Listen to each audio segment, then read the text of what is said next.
When I was 15, I'm female. My mom, older sister, younger brother, myself, and our dog Betty all lived in a rural area. To give you an idea of how rural, the local school had a roll of 12 kids from a surrounding 150-kilometer radius. It's a long story how we ended up living out there, and thankfully we weren't staying there for long. Not far from us was the turnoff to a long, dead-end road into the hills. At the end of the road was the regional base for a notorious gang, who held a lot of power in the area. We had been told by locals that they never had any trouble with them, because they didn't shit in their own backyard. The night it happened, it was dark and it was snowing. I had changed for bed with my lights on and curtains open, never imagining that there would be anyone around to see me. I switched off the light, got into bed, and then it started. A slow, deep, raspy breathe in, a pause, then a deep, slow, raspy breath out. I froze. Then little tap noises and more breathing. I thought it was coming from my bedroom cupboard and was completely paralyzed with fear. Betty started barking and growling from the lounge room, and at that point I screamed. Mom came running in, and I told her about the noises.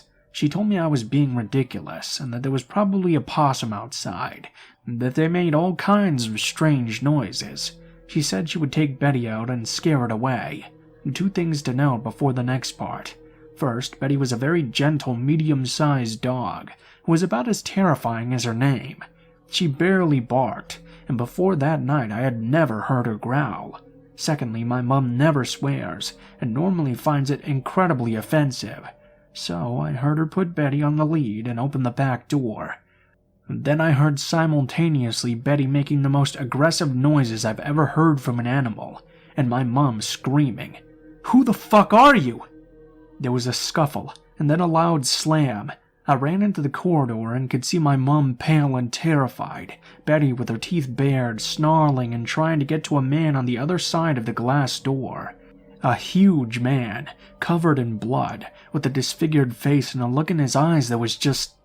I'm trying to think of the right word. Evil is close.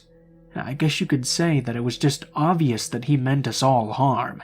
He started lunging against the door, even though Betty was making it pretty damn clear he would have to get through her to get to us.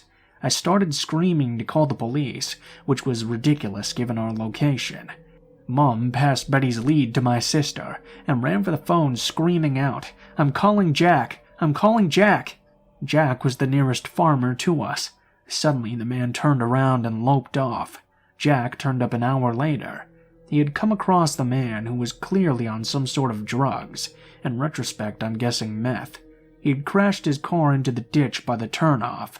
Because the guy was apparently affiliated with the gang and Jack valued his life, he had to help the guy get his car out and send him on his merry way. We moved in with friends the next day and left the area within weeks. There are so many fortunate things about that night. Firstly, Betty for sure saved our lives. Mom is a small lady, and if Betty hadn't reacted the way she did, he would have gotten into our house right away. Secondly, he didn't keep trying to get in.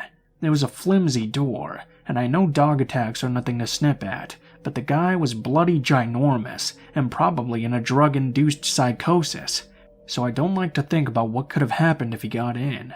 Thirdly, he either wasn't armed or somehow didn't think to use a weapon. Finally, if he had gone back to his car to get one, Jack had found him first.